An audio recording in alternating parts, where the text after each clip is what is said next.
novi festival. Desi se takla šajbal. Seljak Štef, poznatiji kao Ferguson, odlučio se na organizaciju novog festivala, gdje će sudionici orati njegovu njivu u alkoholiziranom stanju. Ferguson je do ideje došao jer mu manjka ljudi za oranje i opijanje, pa je odlučio spojiti ugodno s korisnim. Za sad na popisu sudionika nalaze se Grdović, Zoran Jelenković, Šeks, Vitasović, Mate iz Drniša poznati kao Bager i mnogi drugi. Natjecanje se sastoji od 3 kategorije.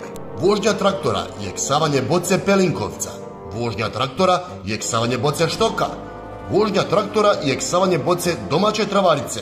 U sve to je uključeni stručni žiri, a nagrade se dodjeljuju za prvo, drugo i treće mjesto.